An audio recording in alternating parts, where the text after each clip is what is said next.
Let's look at some limits graphically. So first we have the limit as x goes to 0.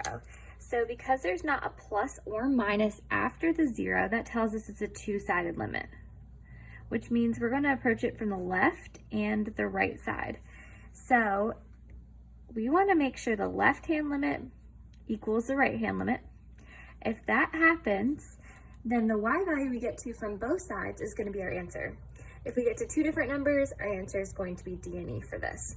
So we want to go as x approaches 0. So we're going to approach the x value 0 from both the left and the right on the graph. These are all functions, which means we can only hop on one place. So the one place that the graph is to the right of 0 is over here, and the one place where the graph is to the left of 0 is over here.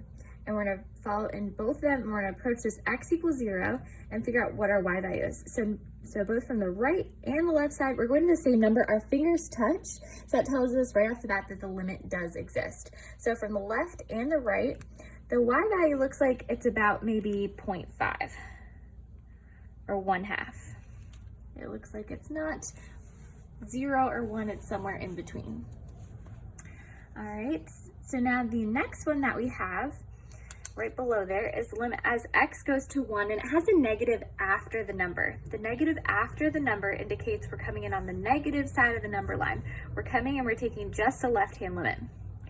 So that means our answer is definitely not D and E. Remember, D and E is when our fingers don't meet. We're going to take a left-hand limit. So we're going to come into the left of +1. So here's +1 on the graph, and we're just going to hop in towards the left. So we want to find somewhere near 1 towards the left, so maybe like at 0.5. We want to find where the graph is. It's only right here.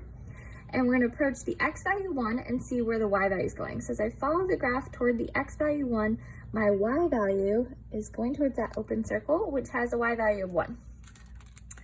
So one thing we're seeing is open circles don't matter. So we're talking about being near an x value. When x is near 1, the y value is getting near the y value 1 as well. Doesn't matter whether it's an open, closed circle, or just part of a regular line. Okay, next one says the limit as x goes to 1, but it has a positive after the number, which means it's a right-hand limit. And so we want to figure out what that right-hand limit is. It's definitely not D and E. That only happens on two-sided limits where our fingers don't touch. So we want to approach 1 in the x value, but from the right side. So maybe starting at like 1.5 or 2. We want to hop on where the graph is. So maybe looking at 1.5, something near 1, but on the right. The only place the graph is right here. And we want to come in, and the y value we're approaching is 1. So I do suggest coming in close to the x value you're interested in. Remember, we want to be near 1. I wouldn't start way out at 7 or something and have to follow the graph all the way because it gets confusing. So I want to be near 1 but toward the right. So that's why I started at like 1.5. I want to find the one and only spot where the graph is because these are functions, which means there's only one y value, only one spot to hop in, and then we get close to 1. And now the next one is the limit as x goes to 1, and this is two-sided. There's not a plus or minus after the number. So we want to make sure the left-hand limit equals the right-hand limit. If it doesn't, our answer is D and E. We don't just pick our favorite number. So we might already be able to tell because we just did the left-hand limit as x approach 1 and the right-hand limit, but I'm going to approach this like this is its own problem. Just for the practice. So I'm going to come near 1 but on the right and near 1 but on the left in the x value and figure out where the y value of the graph lies. So the y value is here. I'm going to follow it in on both sides, approaching x is 1, and on both sides my fingers meet, so my answer is going to be that number, 1. The left-hand limit equals right-hand limit, so the y value we get is going to be our limit. Continuing over here, we have the limit as x goes to infinity. So x going to infinity, well, the y value is what's down and up. So x value is going to be based off this x-axis here. So which direction is x going to infinity? It's either the left or the right. Well, we want positive infinity for this one, so we want to think far out to the right. So far to the right. We want to figure out what's happening with the y value. So I'm going to follow this graph far out to the right. Well, maybe starting at 6, the y value looks at like it's maybe like negative 0.2. This looks like it's negative 0.1. So as we come in, we're coming from like negative 0.3, negative 0.2, negative 0.1. It's getting really close to a y value of, I would say it's getting close to 0. Okay. And the next one over here, I'm going to jump to it just because it's a similar concept. It's x going to negative infinity. The negative x values are to the left. So we're going to look on the graph far to the left. And if it's an up arrow where it looks like it's going up without bound, we'll say it's going to positive infinity. If it's a down arrow, we would say the y value is going to negative infinity, or it might just be approaching a number like it was as x went to the right. So looking out to the left of the graph. So starting at like maybe negative 3, the y value looks like it's really small, maybe positive 0.1, maybe positive 0.05, positive 0.1 or something like that. So getting really close, maybe 0.01. It's going down and down. It looks like it's approaching 0 there too. So these look really small. So maybe 0.1, 0.05, 0.01. It's getting really close to 0, what I would say.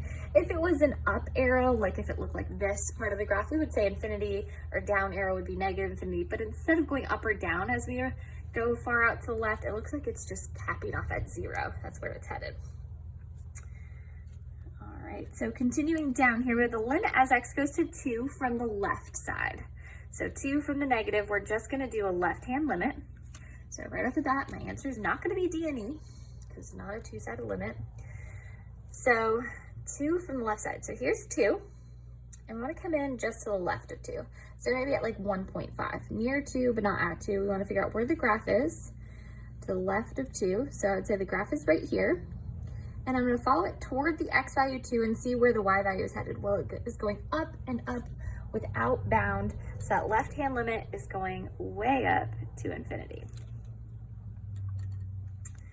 If we switch gears, we have 2 from the positive side. Positive means we're taking a right-hand limit. So we're going to go towards 2, but hop on to the right. So maybe at like 2.5. So there's no graph up here to the right, but it is down here. So I'm going to hop on the one and only place where the graph is and follow it down. And it looks like it's going down without bound. I don't see a spot where it stops. So I'm going to assume it's going down to negative infinity. The next one is limit as x goes to 2. And so this is a two-sided limit. So we want to make sure the left-hand limit equals the right-hand limit. If not, then the answer is just D and E. Well, we might be able to tell because we already did the left and the right-hand limit. I'm going to approach it like a new problem just because we're practicing here. So 2 from the left side, I'd be hopping up here, and 2 from the right side, I'd be hopping down here. So following in from the left side, the graph is going up without bound. Following in from the right side, the graph is going down without bound. So if my fingers don't meet, I don't get to choose, I like negative infinity more or something like that. If my fingers don't meet, the answer is simply D and E. This time the left-hand limit does not equal the right-hand limit, so the limit is just going to be D and E. It does not exist.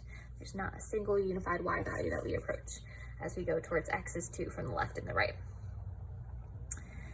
If we look at the next one, we're looking at x going to 4. This is another two-sided limit. So I'm going to check, does the right-hand limit and the left-hand limit meet? Is the LHL equal to the RHL? If it is, that's our answer. So as x approaches 4, we're going to approach from both sides. So from the left, I might hop on at like 3.5. From the right, I might hop on at 4.5. And on both these, I'm going to go toward the x value 4 and see what the y value is. So as I go toward the x value 4, my fingers do meet. So my answer is definitely not D and E. I just want to figure out what that answer is. It looks like it's like halfway between 0 and -1. So I would call that maybe -0.5. We're almost down here. We have the limit as x goes to 1.5. So we're going to make sure the left-hand limit equals the right-hand limit. You don't have to write this out every time, but just for practice, this is what we're checking. So as x goes to 1.5, so it's not labeled on the graph, I might just pop it in here. So I'm going to say here is about 1.5. and I want to go from the left and the right. So I'm going to hop on at 1 on the graph and at 2, and follow both toward the x value 1.5 and see if my fingers meet, and they do. And I would say that y value there is 2. Okay, last one. It's another two-sided limit. It doesn't have a plus or minus after the number. So I'm checking, does my left-hand limit equal my right-hand limit? If it does, my answer is a number. If it doesn't, my answer is D and E, just like this letter H here. So as x goes to 3, I'm going to hop on to the left and to the right, so maybe 2.5 and 3.5. I'm going to find where the graph is. Neither side is it above, they're both below, so I'm going to hop on below here and follow towards the x value 3. And are my fingers touching? Yes. So my answer exists. It's not going to be D and E. That only happens when we get to 2 different values, like we did when we approached x is 2. My fingers meet, and the y value is -1. So again, don't be fooled by those open circles. I'm going to write it again because I don't want to trick you. Open circles do not matter. Don't let them fool you into thinking a limit doesn't exist. It does not affect the limit from both sides. As you approach x is 3, the y value is -1. So that's our answer.